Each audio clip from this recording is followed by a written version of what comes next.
Dan bertemu kembali, kerajaan mengumumkan program strategik memperkasa rakyat dan juga ekonomi pemerkasa tambahan dengan jumlah keseluruhan sebanyak RM40 bagi membantu meredakan cabaran yang dihadapi ekoran pelaksanaan perintah Kawalan Pergerakan PKP 3.0.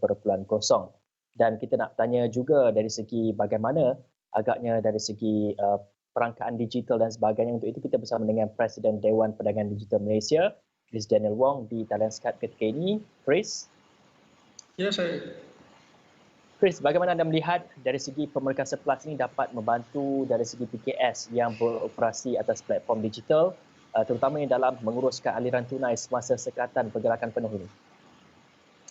Yang pertama sekali kita nak berterima kasih kepada Yang Amat Berhormat Perdana Menteri dengan jemaah menteri dan timbalan menteri kerana mengumumkan pakej tersebut, di mana kita lihat para menteri dan timbalan mengambil orang kata pay cut selama 3 bulan dan disalurkan balik kepada tabung bencana awam. Dari segi yang kedua pula, kita berterima kasih sebab kita nampak ada moratorium untuk 3 bulan. Tetapi walaupun moratorium tu ialah orang kata ada dua pilihan, tapi we got what is best at this moment lah. Daripada apa yang tak ada, kita ada sekarang. Dan kita lihat bahawa ada juga program orang kata subsidi gaji diteruskan selama 1 bulan. Jadi kita berterima kasih untuk 3 perkara yang terutama yang diumumkan semalam. Dan kalau kita lihat kepada kes COVID-19 yang masih tinggi dalam negara ini, malah ramai pihak menyatakan rakyat dan perniagaan perlu bersedia untuk tempoh yang lama dari segi lockdown ini. Pada pandangan Chris, adakah Pemerkasa Plus ini mencukupi untuk bantu PKS sepanjang lockdown yang berkempinan lama ini? Saya terpanggil nak komen sedikit berita pagi tadi yang mungkin kita memerlukan masa 4 bulan untuk melandaikan curve R0 kita ataupun kes-kes yang ada sekarang ni. Jadi soalan tu memang tepatnya kalau kita lihat dalam masa 3 hingga 4 bulan ni kita kena perkasakan lagi Pemerkasa Plus. Mungkin ada 2 kali Pemerkasa Plus. Sebabnya kita nampak fiscal injection yang direct adalah sebanyak 5 bilion sahaja. Jadi ini tidak mencukupi sebab kita kalau kita lihat dari segi ekonomi, lockdown untuk 2 minggu ni akan orang kata mengambil kos banyak 33.6 bilion. Jadi untuk 5 bilion untuk 2 sebulan ni memang tak cukup. Jadi kita perlukan lebih banyak fiscal injection selepas fasa pertama memasuki fasa kedua dan fasa ketiga. Yang lagi satu saya nak sebut ialah tentang moratorium yang saya sebut awal tu. Mungkin Bank Negara bersama kerajaan boleh orang kata berfikir bahawa moratorium tersebut diberi secara automatik. Kerana memang kita nampak dalam 3 bulan ni walaupun pasaran mungkin akan dibuka secara berperingkat, tetapi orang kata spending on the ground tidak akan rancak seperti sebelum lockdown. Jadi kita perlukan lebih banyak injection fiskal ke dalam pasaran. Dan yang lagi satu ialah kita nampak bahawa terdapat banyak subsidi bantuan untuk golongan B40. Tetapi tiada bantuan untuk golongan M40. Jadi M40 ni ialah mereka yang amat tertekan sekali kerana apabila mereka tidak dapat hadir ke pejabat untuk kerja, maka ramai akan mengambil orang kata potongan gaji sehingga 50%. Jadi aspek ni harus kerajaan orang kata lihat secara menyeluruh lagi. Dan kita ni berdepan dengan era pandemik COVID-19 ini lebih daripada 1 tahun dan PKS yang terjejas teruk ketika pelaksanaan PKP 1.0 dahulu ada yang sedar dari segi strategi perniagaan mereka perlu beralih kepada yang lebih kalis krisis.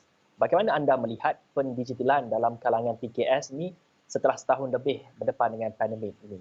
Dan adakah mereka ini telah belajar perkara yang baru dan adakah mereka telah dapat kuasai perniagaan dalam talian? Saya rasa untuk golongan PKS yang telah beralih kepada pendigitalisasi ini, tiada banyak perkara baru yang perlu kita belajar sebenarnya. Cuma kita perlu kukuhkan asas yang sedia ada, iaitu dari segi digital marketing, daripada segi mendapatkan server yang stabil supaya apabila orang kata pelanggan masuk ke server tersebut untuk melayari server tersebut adalah orang kata stabil dan tidak boleh crash, kerana permintaan sesetengah produk terutamanya orang kata online grocery semakin tinggi ataupun online health semakin tinggi. Dan yang kedua ialah daripada segi marketing, pemasaran, yang tu mereka harus berubah-ubah. Kerana sekarang ni kita faham bahawa aliran tunai rata-ratanya aliran tunai rakyat adalah tertekan. Jadi mereka ni amat orang kata peka kepada harga-harga yang ditawarkan. Jadi dari segi pemasaran tu haruslah menarik berserta dengan orang kata harga yang bukan kata berpatutan tetapi harga yang orang kata durian runtuh, agar mereka terus boleh meraih bisnes daripada para pelanggan. Dan bagaimana anda melihat dari segi program yang dibangunkan oleh kerajaan ke arah kita mendigitalkan PKS seperti diumumkan dalam Belanjawan 2021, geran digitalisasi PKS, dana transformasi digitalisasi industri, fasiliti teknologi tinggi, kesediaan infrastruktur yang menyokong ekonomi digital dalam kalangan PKS pada ketika ini? Saya merasakan bahawa agensi terlibat seperti MDEC dan juga Matrik harus bekerjasama dan orang kata roll out lebih banyak geran yang sedang tertangguh sekarang ni. Kita difahamkan terdapat banyak geran yang boleh dimohon di MDEC ataupun di Matrik, tetapi rolling out tu mungkin tak cukup laju. Jadi kita harus roll outkan supaya dia lebih laju dan para PKS terutamanya boleh menikmati geran tersebut agar mereka dapat memangkin bisnes mereka ke orang kata tahap yang satu lagi. Kerana rata-ratanya mereka ini amat memerlukan bukan sahaja dana kewangan tetapi orang kata daripada segi keupayaan teknikal untuk terus berdaya saing. Kita lihat dalam setahun ni banyak laman sesawan antarabangsa yang berjaya memasuki orang kata pasaran tempatan yang menjual barangan-barangan keperluan harian seperti pakaian dan makanan. Tetapi kita lihat tidak banyak orang kata laman sesawang tempatan yang berjaya seperti yang daripada antarabangsa.